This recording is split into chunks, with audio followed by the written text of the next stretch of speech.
this is the time that parents start celebrating the process of saying, oh, which university is going to accept you?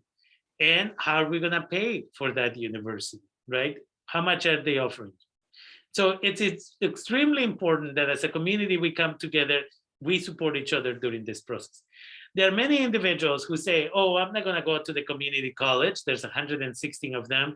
It's a wonderful celebration to know that finally San Quentin State Prison has been recognized and has gotten an accredited or accreditation, that is, from the state, from the Western Association of Community Colleges and Universities. And what used to be called the prison university in San Quentin for the last like 25 years, it finally, on the 1st of February, they got recognition as an actual community college. What does that mean? Their students will be able to apply for financial aid to take some of those classes, and the faculty will be paid properly. It's an exciting moment. I used to go and visit and take children to visit inmates in San Quentin State Prison decades ago, and it's beautiful to see this moment. But some students are like, no, I'm definitely not going to the community college. I'm just going to go directly to the university. I heard the community college is much like high school. I heard the community college is not going to prepare you, so on and so forth.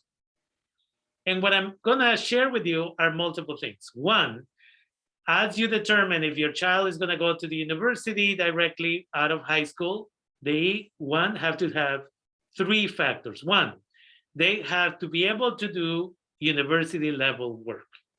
That's not high school. It's about 3 times as hard as high school. Two, they have to be able to be mature enough to be able to take care of themselves, starting with a simple one.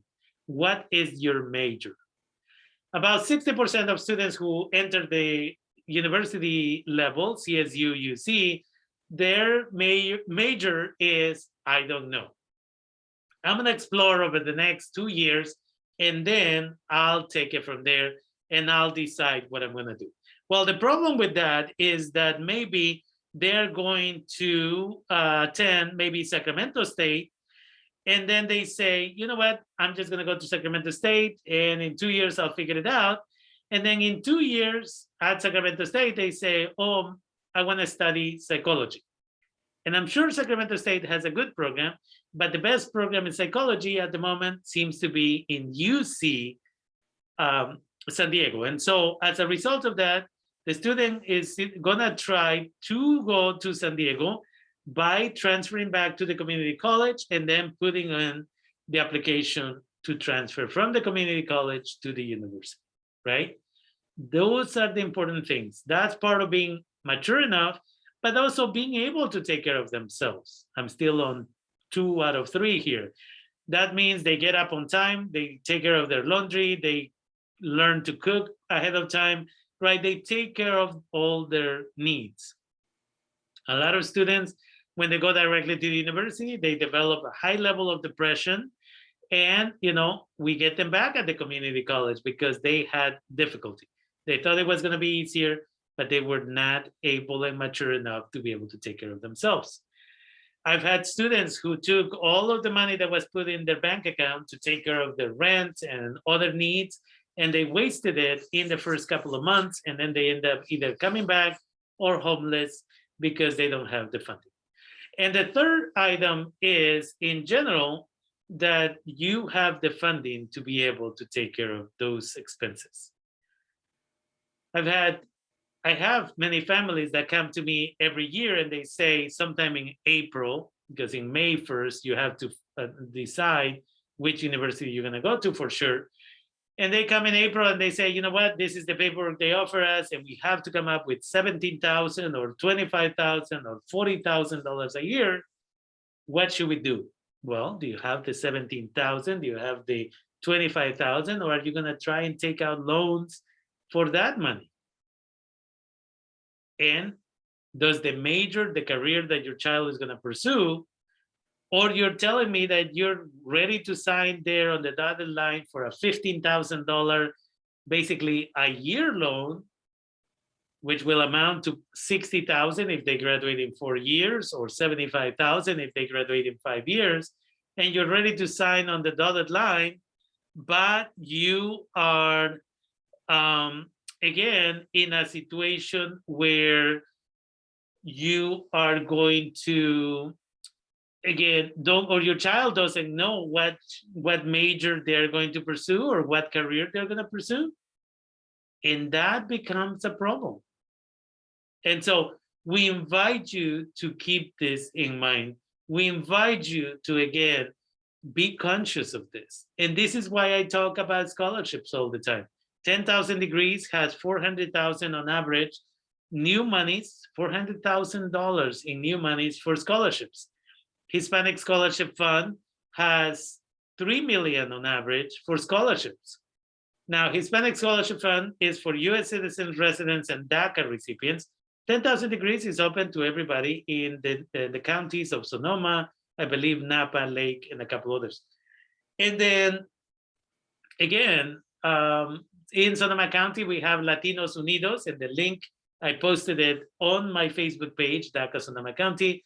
I'll post the link again to the Dropbox folder where you can download those applications. Those are for graduating seniors and students who are at the community college or university who graduated from a high school in Sonoma County. And for students who are at the community college, Santa Rosa Junior College, that is, their scholarship application just came out a couple of days ago, and they have at the moment, 610 scholarships available, and more will come soon. You fill out one application, and with that application, automatically, based on how you answer the questions, the system auto selects how many of those scholarships you're going to apply for. One of my students, about 2 or 3 years ago, got between $8,000 and $12,000. I don't remember the exact number in scholarships through one application. And this year, when Santa Rosa Junior College may be down up to 14% in enrollment, the chances of getting more money are much greater. So again, it's about getting this information.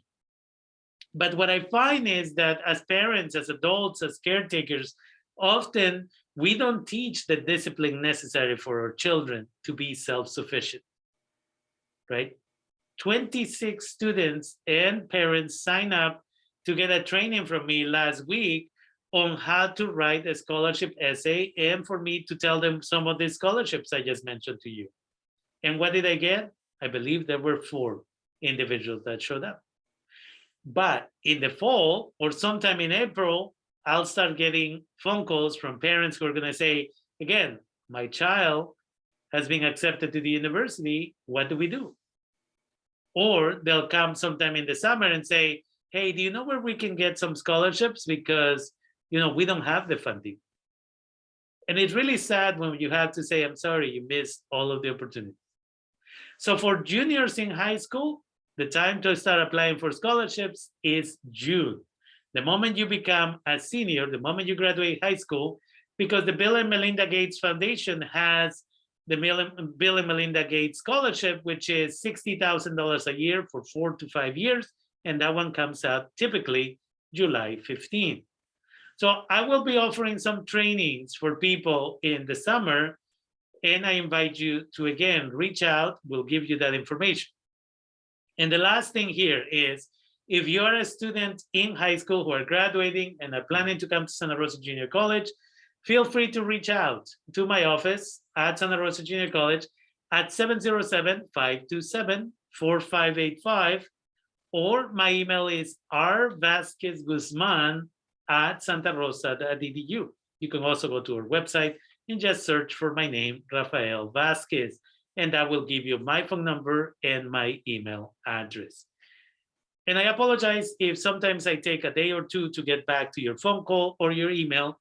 Years ago, I had 2 student aides that supported me. Now, they have been taken away from me for almost a year and a half. So I have to do my own work plus the work that they used to do. So I apologize for those delays, but please believe me, I am there to serve. So it may take me a second, but please call. Don't give up on me, because it's taking me a moment to get back to you. And with that, it's important that we take the time, that we have honest conversations with our children. What are you going to do? Can we afford it? Are you mature enough to be able to get it done? Honesty. And just saying, we didn't plan, we didn't buy the 529 plan when you were a baby, so we never put enough money for your university expenses. Maybe you have to start at the community college. We are proud that you have a 4.2 or 4.3, but we just don't have the money, so you may start at the community college and then transfer to the university. Honesty is essential at home.